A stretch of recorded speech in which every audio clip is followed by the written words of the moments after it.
Iran ও Israel মার্কিন যুক্তরাষ্ট্রের উত্তপ্ত পরিস্থিতিতে আবুধাবি, দুবাই, কুয়েত সহ কয়েকটি দেশের আকাশসীমা বন্ধ করে দিয়েছে দেশগুলোর সরকার। ফলে যুদ্ধের এই প্রভাব পড়েছে হাজার মাইল দূরে বাংলাদেশেও।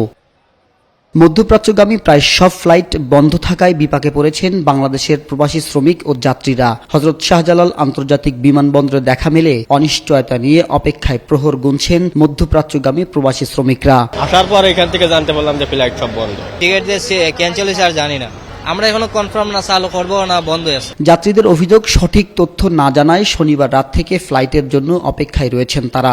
দেশের বিভিন্ন প্রান্ত থেকে আসা মধ্যপ্রাচ্যগামী প্রবাসী শ্রমিকরা জানান, ফ্লাইট বাতিলের সঠিক তথ্য জানতে বেগ পেতে হচ্ছে তাদের। সৌদি আর ফ্লাইট কি আছে নাকি না বন্ধ, আমরা বলতে পারবো না, ভিতরে গেলে বলবো। ভিতরে না গেলে বলতে পারবো না যে আমার টিকিট ফ্লাইট হবে কি না হবে না, তাও নিশ্চিত না।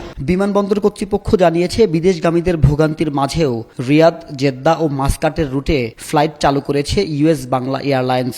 যাত্রীদের নির্ধারিত ফ্লাইট সূচির 4 ঘন্টা আগে বিমানবন্দরে উপস্থিত হয়ে ইউএস বাংলা এয়ারলাইন্সের চেক ইন কাউন্টার থেকে বোর্ডিং পাস সংগ্রহ করার জন্য অনুরোধ করা হয়েছে।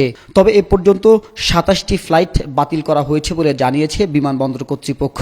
অ্যানাউন্সমেন্ট করা হচ্ছে বারবার যে আপনারা যদি কোনো অসুবিধা ফিল করেন আমাদের ডেস্কের সঙ্গে যোগাযোগ করেন। এখন যদি কোনো ফ্লাইট আপনার হয় সাসপেন্ড হয়, আমরা স্ট্যান্ড বাই সব আছি। মাহবুব আজমি, বৈশাখী সংবাদ, ঢাকা।